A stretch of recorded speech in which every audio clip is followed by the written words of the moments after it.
Retrouver son âme d'enfant pour enfin s'aimer soi-même. Un beau programme. Bonjour à tous, j'espère que vous allez bien, que tout se passe bien dans votre vie, ou du mieux possible en tout cas. Et on va explorer ensemble dans cette vidéo les raisons du non-amour de soi-même, ou en tout cas pourquoi on ne s'aime pas suffisamment. Comme l'indique le titre de la vidéo, c'est vraiment lié à ce que vous avez pu vivre dans l'enfance. C'est un pilier essentiel qui a forgé l'adulte que vous êtes aujourd'hui, en partie, et on va aller explorer cela en profondeur. J'aimerais rappeler d'abord que l'amour de soi, c'est quelque chose de naturel. Quand on vient au monde, on est spontané, on s'aime pour qui l'on est, on s'exprime sans retenue. Par contre, c'est ne pas s'aimer soi-même qui est artificiel. C'est le fruit d'un apprentissage, quelque chose que l'on a enfermé, que l'on a déconstruit. Et pour commencer, j'aimerais vous demander de prendre une bonne inspiration, de vous poser tranquillement là où vous êtes sur le support. Une fois que c'est fait, peut-être de fermer les yeux, de mettre la main sur le cœur, en tout cas de vraiment vous recentrer en vous. Une fois que cela est fait, vous allez pouvoir énoncer cette phrase à voix haute. Je m'aime. Dites-moi, qu'est-ce qui s'est passé une fois que vous avez dit ça? Dans votre corps, dans votre ressenti, il y a des choses qui se sont déroulées? Est-ce que ça a vibré fort pour vous ou est-ce que ça a été complètement étranger? Il n'y a rien qui s'est passé? Comment vous vous êtes situé par rapport à ça? Une fois que vous avez énoncé: «Je m'aime». On peut même le quantifier ensemble. Sur une échelle de 1 à 10, quel chiffre vous metteriez? 10 étant, heu, quelque chose pour lequel vous avez vibré fort ou où il y a eu une résonance en vous? Ça a sonné juste, c'était vrai pour vous ou bien, 1, c'est carrément, le calme plat, cette phrase était littéralement étrangère à vous. Où est-ce que vous vous situez par rapport à ça? Alors mettez-moi votre chiffre en commentaire, parce qu'on s'appuiera dessus justement pour voir les raisons qui vous ont amené à ressentir ce chiffre-là. C'est sûr que de dire: «Je m'aime», c'est pas quelque chose qu'on a l'habitude de faire. Par contre, «Je t'aime», on le dit facilement et il y a vraiment une différence entre ce que l'on s'accorde à soi-même et ce que l'on accorde déjà aux autres. Allez, on va voir le premier point concernant donc l'enfant intérieur, tout ce qui s'est passé durant votre enfance, les schémas dans lesquels vous êtes inscrit, qui ont pu vous perturber au point de vous dénaturer et de faire en sorte que vous vous aimez pas suffisamment au jour d'aujourd'hui ou même vous vous niez littéralement. Et c'est intéressant de noter que votre enfant intérieur se disait inconsciemment: «Si je ne suis pas aimé, c'est qu'il y a quelque chose qui ne va pas avec moi». Il se remettait en cause lui-même. Il n'allait pas remettre en cause l'adulte et bien sûr, on voit bien que ça nous amène dans des dérives. Et mes guides m'ont donné cette analogie dernièrement pour montrer à quel point il est important d'aller revisiter des parties de nous à une autre époque, parce que notre livre de vie, vous pouvez imaginer comme un livre, vous l'écrivez à chaque instant dans le présent avec l'encre du maintenant. Vous écrivez votre scénario de vie à chaque instant et en même temps, vous en êtes pas à cette première page. Vous êtes un adulte et il y a toute une introduction qui a déjà été écrite. Et il est important d'aller relire ce qui s'est passé dans l'introduction parce que parfois on bloque dans le présent, à la page, mettons 42, vous êtes peut-être bloqué, vous n'arrivez pas à écrire la suite du scénario et ça, c'est parce que vous savez plus ce qui s'est passé dans l'introduction. Donc ensemble, on va aller relire cette introduction, recomprendre ce qui s'est déroulé chapitre après chapitre et vous allez voir pourquoi vous en êtes arrivé au stade d'aujourd'hui, de maintenant, avec ce chiffre que vous avez noté en commentaire. Alors j'ai décelé 6 schémas principaux de conditionnement. Le premier schéma de conditionnement, il est assez évident, c'est si vous avez été en contact avec des parents autoritaires durant votre enfance. Ça peut être une autorité, physique, verbale, heu, peu importe, en tout cas une autorité, un rapport de force qui était déséquilibré. Ça pouvait se traduire par quoi? Des parents qui vous disaient: «Ça suffit maintenant, tu vas obéir», avec cette notion d'obéissance qui était vraiment chère à une certaine époque. «Tu ne réponds pas à ton père ou à ta mère», fini ton assiette alors que vous ne vous étiez même pas servi vous-même et vous aviez une bonne plâtrée, ce qui était compliqué pour vous de terminer, mais vous le faisiez pour pas décevoir votre parent. Alors vous vous êtes forcé.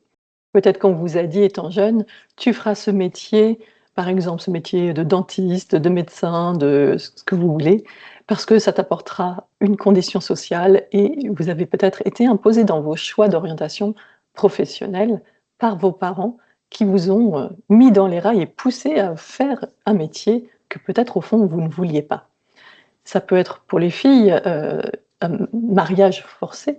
C'était surtout à une certaine époque, il y en a heureusement beaucoup moins maintenant, mais les filles ont souvent été poussées à carrément, avoir des relations amoureuses avec une personne qu'elles n'aimaient pas au fond d'elles. Cette violence et ce rapport de force pouvaient même aller jusqu'à une violence physique. Peut-être certains ont malheureusement connu le ceinturon. En tous les cas, vous voyez à quel point cet autoritarisme montre une violence forte qui est faite à l'égard de l'enfant et qui vient lui montrer qu'il doit faire ce que l'autre attend de lui. On n'écoute pas ses besoins, ses envies, ses désirs, on lui impose de se conformer à un moule. Et bien sûr, s'il ne le fait pas, il y a des réprimandes plus ou moins fortes. Et c'est d'autant plus difficile pour vous si vous avez eu des mémoires d'esclaves dans d'autres vies. Là, ça vient appuyer sur le petit bouton sensible. On est pleinement dans cette situation de soumission de l'enfant à l'adulte, et pourtant l'enfant cherche qu'une seule chose, à être en sécurité physique, affective et émotionnelle. Donc il sera prêt à tout pour garantir cela, à faire tout ce qu'on lui demande pour avoir des miettes d'amour. Ce qu'il aimerait au fond de lui, c'est que son parent rentre dans un magasin de peluches et que lui est une peluche. Il aimerait que ce parent s'émerveille en voyant la peluche qu'il est et qu'il dise au vendeur: «C'est cette peluche-là que je veux», avec les yeux écarquillés, plein d'amour, avec le choix qui est d'une évidence folle. Alors comment ça se traduit à l'âge adulte? Je vais vous le dire pour chacun des cas de figure. À l'âge adulte, vous pourriez accorder beaucoup plus d'importance aux avis des uns et des autres. Vous pouvez être serviable bien plus qu'il n'en faut, au point de vous épuiser, à vous plier aux cas de volonté des uns et des autres. Et vous savez, il y a le syndrome de Cendrillon. Donc vous pouvez très bien tomber dedans, c'est-à-dire avoir été maltraité finalement durant l'enfance, et puis finalement vous projeter vers un sauveur qui serait votre prince charmant, que vous idéalisez. Donc le piège, ce serait de tomber dans une relation qui ne vous correspond pas, puisque vous idéalisez un sauveur en restant dans cette position de victime que vous avez été durant l'enfance. Ce n'est pas à nier, mais pour autant, il faut en faire quelque chose de cette expérience et ne pas tomber dans la recherche d'un idéal qui n'existe pas parce que vous serez fortement déçu. Et puis à l'âge adulte, vous pouvez aussi avoir du mal à remettre en cause le pouvoir établi. Par exemple, si vous êtes salarié, que vous avez un supérieur hiérarchique qui vous fait du tort ou qui vous harcèle, ça peut être extrêmement difficile pour vous de vous en dépêtrer, de chercher de l'aide. Vous pourriez être vraiment sous le joug de cet abus de pouvoir. Le deuxième schéma de conditionnement des parents qui ont fait que vous ne vous aimez pas suffisamment aujourd'hui est lié à l'amour conditionnel. Alors je mets ça entre guillemets, l'amour conditionnel, c'est-à-dire tous ces fameux «je t'aime si», tu fais ci, si tu es comme si. Donc ces injonctions parentales qui vous ont été faites vous ont profondément marqué et par exemple, ils ont très bien pu vous dire, «Si tu as des bonnes notes à l'école, je serai satisfait.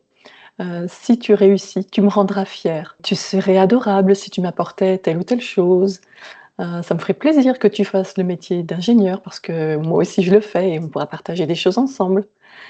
Donc il y a cette histoire de ne pas décevoir l'adulte, d'être fidèle à des loyautés familiales, mais où est, l'envie, le désir de l'enfant dans tout ça? À quel moment l'a-t-il exprimé? Jamais. Et donc l'enfant comprend qu'il doit faire des efforts, qu'être lui-même, ça ne suffit pas. Et comme il ne veut pas perdre l'amour de ses parents, il va se plier à toute leur volonté et à ne pas écouter son cœur. J'aimerais mettre le point là-dessus, c'est que l'enfant cherche à être aimé à tout prix, quitte à se renier lui-même. Ainsi, votre cœur se vide de votre présence et c'est quelque chose qui va vraiment très loin, vous imaginez bien. Le truc, c'est que quand on parle d'amour conditionnel, on ne parle pas d'amour.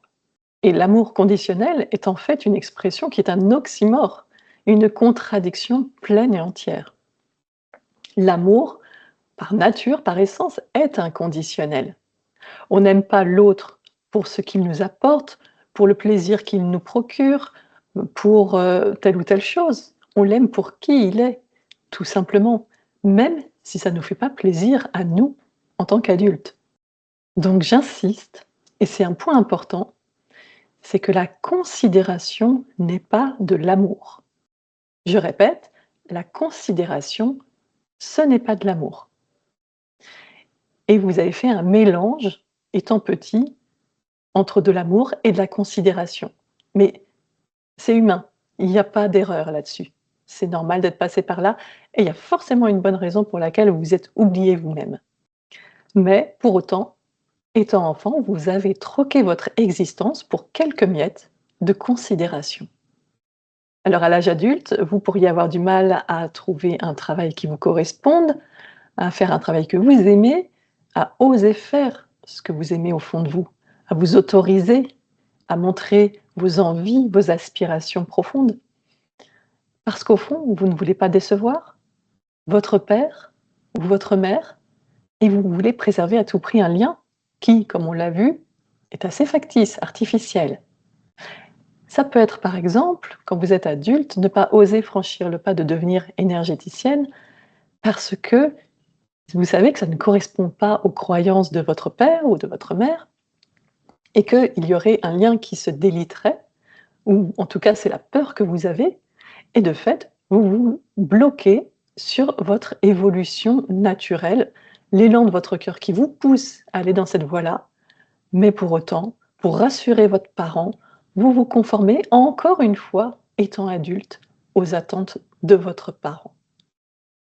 Vous rentrez dans son jeu, mais votre âme vous supplie d'arrêter.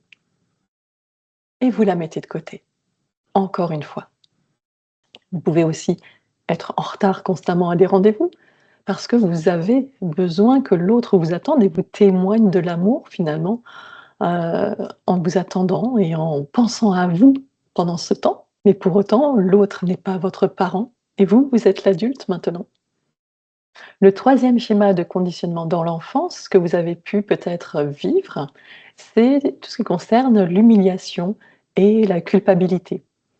Peut-être que vos parents vous ont d'une certaine manière humilié, culpabilisé, par exemple en vous disant: «Mais tu ne peux pas faire attention», si par exemple la fourchette tombait par terre par accident, hem, ou même un pipi intempestif dans une culotte, pour laquelle vous aviez des réprimandes, intenses, et on vous disait: «Mais enfin tu es grand maintenant, ça suffit, tu es plus un bébé».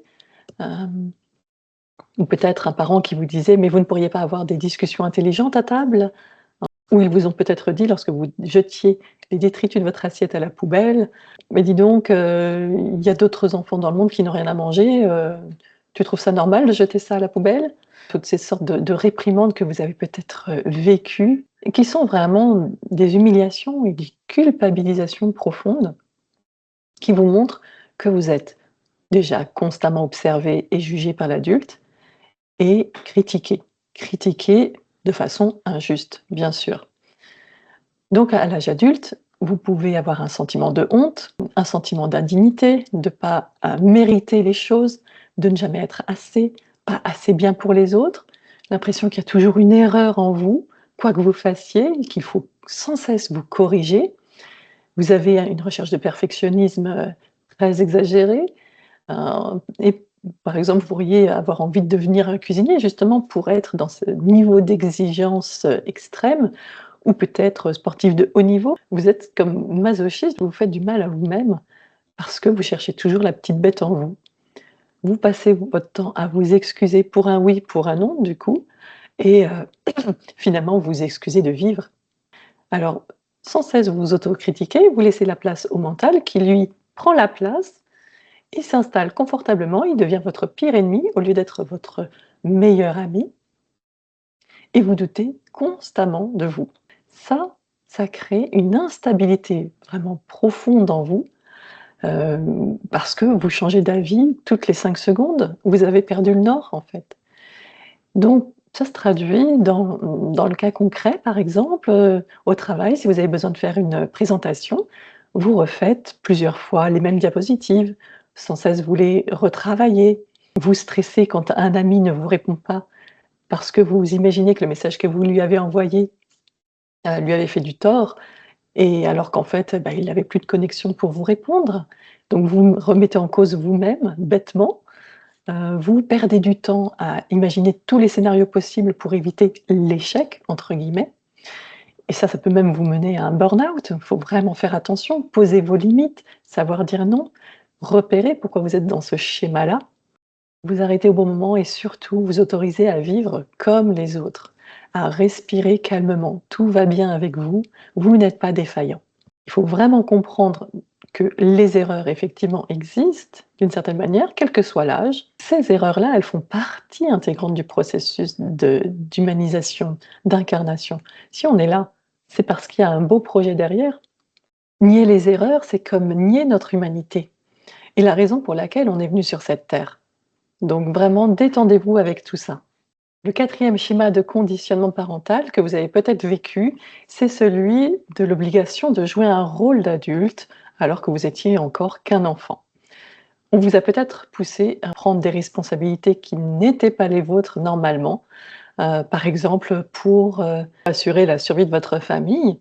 Vous étiez peut-être le maillon vital, en tout cas celle ou celui sur lequel vos parents ont compté pour être l'adulte à ce moment-là. Ça peut être dans des situations où les parents sont relativement absents, du fait peut-être de travail avec des horaires littéralement décalés et des parents que vous ne voyez presque pas finalement, ou des parents qui se déchirent et qui ne pensent plus à leurs propres enfants, des familles monoparentales pour lesquelles un rôle d'adulte est manquant d'une certaine façon. Dans ces cas-là, vous avez, sûrement ressenti une forme, d'abandon. Vous avez été amenés, en tout cas, à vous occuper de vos frères et sœurs probablement, d'aller les chercher à l'école, de faire des leçons avec eux, peut-être de leur donner à manger et ce qui fait que ça vous a fait perdre votre insouciance d'enfant.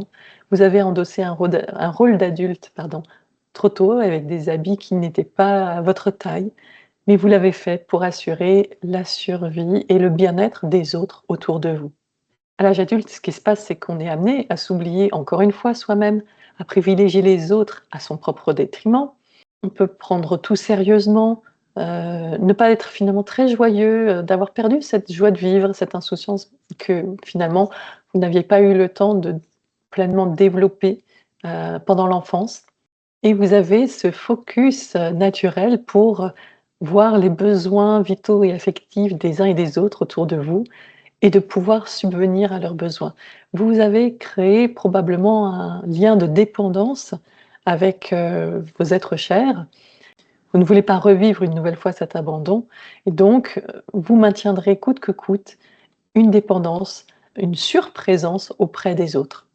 Et la peur qui se trame derrière, c'est: «Si je suis vraiment moi-même, je risque d'être abandonné». Le cinquième schéma de conditionnement parental, c'est celui de la mise sous silence. Un petit peu comme la petite sirène, le dessin animé, vous savez? Cette sirène qui est prête à troquer sa voix pour pouvoir, aller dans le monde des humains. Eh bien, peut-être que vous, quand vous étiez jeune, vos parents vous ont muselé, ils vous ont mis sous silence et votre voix s'est littéralement éteinte et vous êtes passé en mode écoute.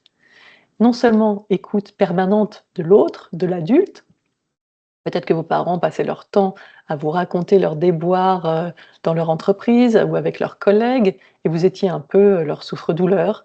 Ils s'épanchaient sur vous constamment. Non seulement au niveau de la parole, vous n'aviez pas votre place puisque vous étiez là à les écouter dans leur monologue parental, mais en plus de ça, ils vous prenaient toute votre énergie. C'est peut-être pour ça que vous vous sentiez, fatigué, vous l'avez peut-être ressenti. En tout cas, c'est ce qui se joue sur le plan aussi énergétique. Vous étiez, une sorte de petit repas pour eux, sur le plan énergétique, parce que ça leur permettait de se remettre à flot, d'être un peu moins vidés de leur batterie justement, en étant à votre contact. Si vous osiez prendre la parole, de toute façon, ils vous interrompaient parce qu'ils continuaient leur monologue, vous savez que vous n'aviez absolument pas la possibilité d'énoncer quoi que ce soit. À l'âge adulte, ça vous amène des problèmes au niveau du chakra de la gorge, à vous exprimer, à oser dire votre vérité, à parler peut-être même en public. C'est peut-être quelque chose qui vous, met des sueurs froides. Vous avez peut-être ce sentiment de ne pas être intéressant, de ne pas être à la hauteur de l'autre et vous pouvez vous mettre facilement en retrait, en position d'observateur dans un groupe parce que c'est plus facile, de se mettre en retrait, d'écouter encore une fois, comme ce que vous aviez fait durant l'enfance, au lieu de prendre part et d'oser dire votre vérité. Le 6e et dernier conditionnement parental est celui du déni des émotions. Ça a concerné vraiment les anciennes générations. Les générations actuelles sont beaucoup plus ouvertes sur, l'expression des émotions et c'est vraiment une belle avancée. Mais, dans les années 70-80 par exemple, c'était encore quelque chose de très, nié et on préférait souvent en tant que parents avoir une distance émotionnelle avec ses enfants. On se campait dans des rôles d'adultes, des rôles peut-être même de chef, de robot même, parce qu'on ne voulait pas montrer son humanité. Il n'y avait pas forcément de contact physique, peut-être que vous avez vécu ça dans votre enfance, très peu de contact, physique, d'embrassades, de câlins, beaucoup de sujets tabous sur, le sexe, sur, les relations amoureuses, sur tout ce qui fait qu'en fait, on est vivant et humain et toutes ces émotions étaient littéralement, imprimées, réprimées, au lieu d'être exprimées. D'ailleurs, peut-être que vos parents ne jouaient jamais avec vous quand vous étiez enfant.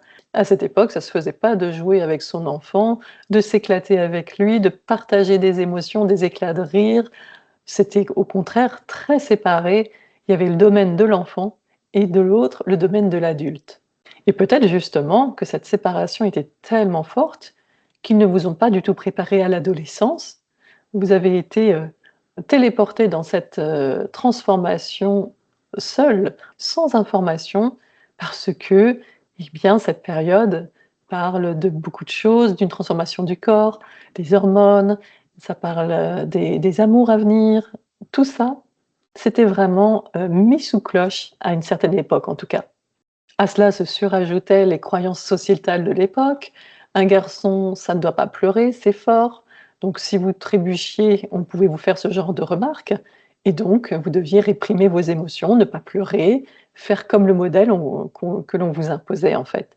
Ou alors il faut souffrir pour être belle quand vous tirez les cheveux ou qu'on vous habillez d'une certaine façon.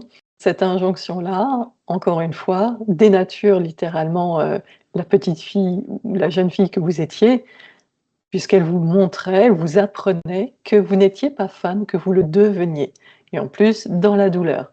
À l'âge adulte, le fait d'avoir, nié ses émotions pendant toutes ces années, ça peut vous amener, eh ben, à exprimer difficilement vos émotions. En tout cas, peut-être que vous n'êtes toujours pas à l'aise avec ça. Peut-être que vous n'aimez pas trop le sport ou toutes les activités qui touchent le corps de façon directe. Peut-être que vous ne savez pas vous faire plaisir ou ce qui ferait plaisir sur le plan même érotique.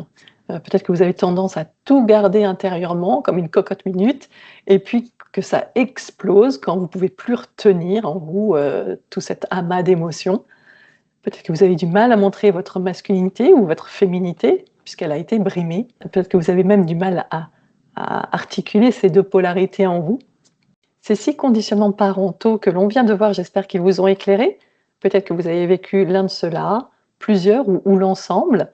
N'hésitez pas à le rajouter en commentaire, c'est vraiment intéressant.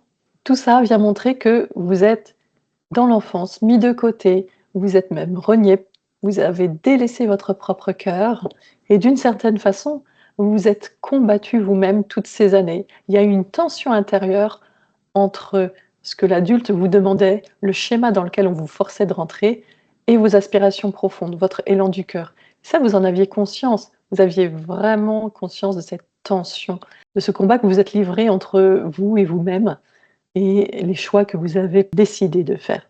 C'est vraiment comme un processus d'autodestruction qui est puissant et le risque, c'est vraiment de se perdre soi-même, comme si on coupait, le lien qui nous unit à nous-mêmes avec, notre plus grande sagesse.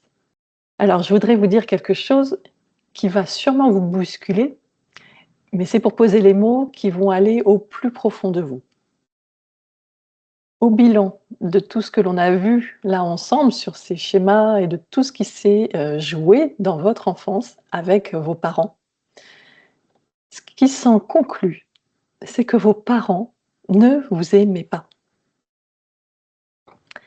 Vos parents ne vous aimaient pas. Et là, je parle de l'amour, du vrai. de l'inconditionnel. Ils aimaient, par contre, l'image qu'ils avaient créée de vous. Ça, c'est vraiment différent et c'est important de le ressentir. Ils ne vous aimaient pas, mais ils aimaient l'image qu'ils avaient façonnée de vous. Comme une pâte d'argile, vous avez été façonné par leurs mains pour rentrer dans un moule, le leur, et vous êtes littéralement bercé d'illusions. Vous avez cru que c'était de l'amour, alors qu'en fait, ça n'en était pas. Vous vous êtes voilé la face pour le croire à tout prix, mais ce n'était pas le cas. Alors, est-ce que ça veut dire que vos parents ont été ignobles? Là est la question. Est-ce que vous en voulez aujourd'hui à vos parents de s'être comportés de la sorte avec vous? D'avoir été si autoritaires, de vous avoir humilié ou culpabilisé, de vous avoir mis sous silence, de vous avoir bercé d'illusions par des amours sous condition? Est-ce que vous avez de la colère aujourd'hui, de la tristesse, des émotions, de la rancœur vis-à-vis d'eux? Quelle est votre part de responsabilité dans l'histoire, maintenant que vous êtes devenu l'adulte? Est-ce que vous continuez à déambuler dans le moule qu'on avait façonné pour vous, étant petit? La vraie question, c'est aussi celle-ci. Et si vos parents avaient accepté de jouer un mauvais rôle pour vous? Pour justement vous permettre de comprendre que dans cette vie, il est vital que vous vous aimiez vous-même, que c'est la priorité. Peut-être qu'avant de vous incarner, avec vos parents, vous aviez décidé de ce choix-là et qu'ils ont choisi et accepté d'être «le méchant» entre guillemets dans votre enfance pour vous permettre de vivre cela et d'en comprendre l'intérêt. De voir que s'aimer soi-même, c'est vraiment la première des priorités. Donc ne leur en voulez pas, n'ayez pas de regrets non plus sur le fait que vous auriez pu le comprendre avant, vous n'avez pas perdu de temps. Voyez qu'il faut vraiment le temps nécessaire à chacun pour cette prise de conscience et que peut-être, c'était le bon moment maintenant. Et c'est une prise de conscience qui est de taille. Donc c'est vraiment important d'accepter cette enfance que vous avez vécue, aussi douloureuse soit-elle, j'en conviens. Mais tout ça, c'était finalement factice, c'était un jeu de rôle qui vous a été proposé pour vous permettre de prendre la mesure de l'importance de s'aimer soi-même. Vous avez vécu une pièce de théâtre qui vous a fait perdre de vue votre propre lumière, vous ne saviez plus qui vous étiez, parce que vous aviez logé d'autres personnes à la place dans votre cœur. Mais à quel moment vous vous réveillez de cette torpeur et de cette illusion? J'espère vraiment que c'est maintenant. C'est tout le bonheur que je vous souhaite. Je vais vous prendre une analogie. Votre cœur est comme votre maison. Est-ce que vous laissez votre porte d'entrée constamment ouverte sur l'extérieur? Aux passants de la rue? Je pense que non. Et à votre famille? C'est comme si toutes ces années, jusqu'à maintenant, vous aviez dit à vos parents et à vos proches: «Rentrez chez moi et installez-vous. Faites ce que vous voulez, c'est à vous. Moi, je vais aller dormir dehors dans le jardin à la belle étoile». Et pendant toutes ces années, votre famille a utilisé toutes les pièces de votre maison. Ils ont même dormi dans votre lit. Ils ont réarrangé toute la décoration de vos pièces. À la place, ils ont mis leurs meubles. Ils ont investi littéralement l'espace et ils ont mis dehors, tout ce que vous aviez placé. C'est ça qu'il s'est passé. Véritablement, pour vous, c'est ça qui s'est passé.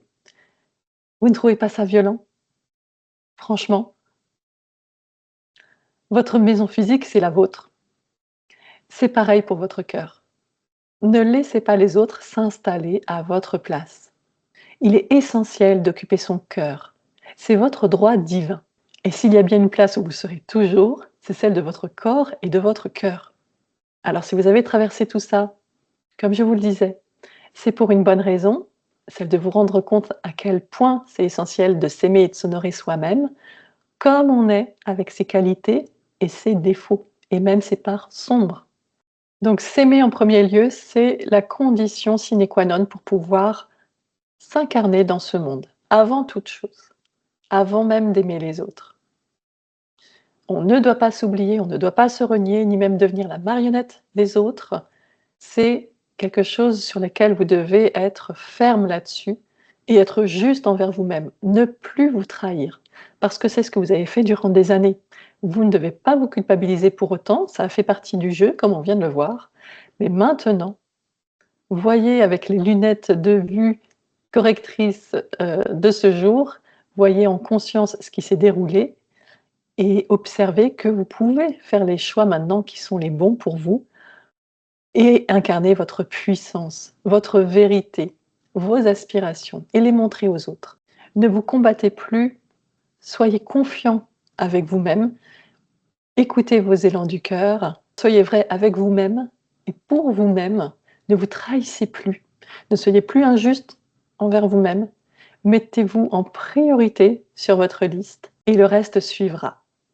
Vous aviez appris à ne plus vous aimer, on l'a vu, il s'agissait de conditionnement dans l'enfance et donc ça peut se défaire. Vous pouvez vous couper de ces conditionnements, les transformer en quelque chose de valable pour vous maintenant.